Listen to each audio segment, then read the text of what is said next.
अनुच्छेद 153 में क्या लिखा हुआ है? प्रत्येक राज्य में एक राज्यपाल होगा, है ना। यानी प्रत्येक राज्य में एक ही राज्यपाल होगा, ठीक है। एक राज्यपाल के अलावा कोई दो राज्यपाल नहीं हो सकते, है ना। और अनुच्छेद 157 में योग्यता है। किसकी योग्यता है? राज्यपाल की योग्यता है। राज्यपाल की योग्यता क्या होनी चाहिए? 35 वर्ष की आयु होनी चाहिए अधिकतम, है ना, और हिंदू होने चाहिए। ये योग्यता है, ये राज्यपाल की योग्यता है, वो अनुच्छेद 157 में लिखा हुआ है। अनुच्छेद 178 में क्या लिखा हुआ है? विधानसभा का अध्यक्ष और उपाध्यक्ष, यानी विधानसभा मंडल में एक अध्यक्ष होगा और उपाध्यक्ष होगा, है ना। और अनुच्छेद 243 में क्या होगा? पंचायत एवं सहकारी समिति, है ना। यानी पंचायत में जो भी काम होते हैं ये सारे अनुच्छेद 243 के अंतर्गत होते हैं, है ना। अब अनुच्छेद 343 में क्या है? राज्यभाषा। राजस्थान की राज्यभाषा कौन सी है? तो हिंदी है ना। देवनारायण लिपि हिंदी है।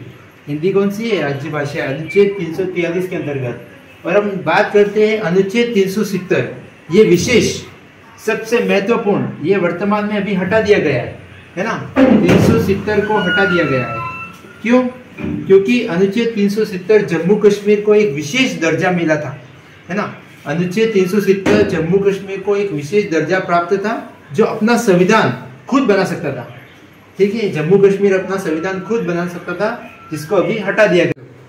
तो अनुच्छेद 15 में धर्म, जाति, लिंग किसी पर भी विभेद नहीं किया जाएगा, यानी सब पर रोक है, ठीक है। धर्म, जाति, लिंग पर रोक टोक है ना।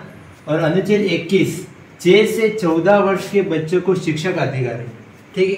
यानी जो भी 6 से 14 वर्ष के बच्चे हैं उनको ओनली फॉर शिक्षा का ही अधिकार है, ठीक है। ये अनुच्छेद 21 में लिखा हुआ है। अनुच्छेद 24 में 14 वर्ष से कम आयु वाले बच्चों को, यानी जो भी बच्चे 14 वर्ष से कम आयु वाले हैं उनको कारखानों में काम नहीं कराया जाएगा, ठीक है। ये अनुच्छेद 24 में लिखा हुआ है। और अनुच्छेद 40 में क्या लिखा हुआ है? ग्राम पंचायतों का गठन। प्रत्येक गांव में एक ग्राम पंचायत का गठन होगा, ठीक है। ये अनुच्छेद 40 में लिखा हुआ है। अनुच्छेद 41 काम शिक्षा पाने का अधिकार है, ठीक है। प्रत्येक व्यक्ति को काम और शिक्षा पाने का अधिकार है, ठीक है। ये अनुच्छेद 41 में लिखा हुआ है। अनुच्छेद 52 भारत का एक राष्ट्रपति होगा, ठीक है ना। भारत का एक राष्ट्रपति होगा अनुच्छेद 52 में, है ना। और अनुच्छेद 63 अनुच्छेद 63 यानी आर्टिकल 63 में यह लिखा हुआ है भारत का एक उपराष्ट्रपति होगा, ठीक है। और भी अपने नेक्स्ट पार्ट में अनुच्छेद के बारे में विस्तार से बताएंगे। फिलहाल आज के लिए बहुत है, ठीक है। धन्यवाद।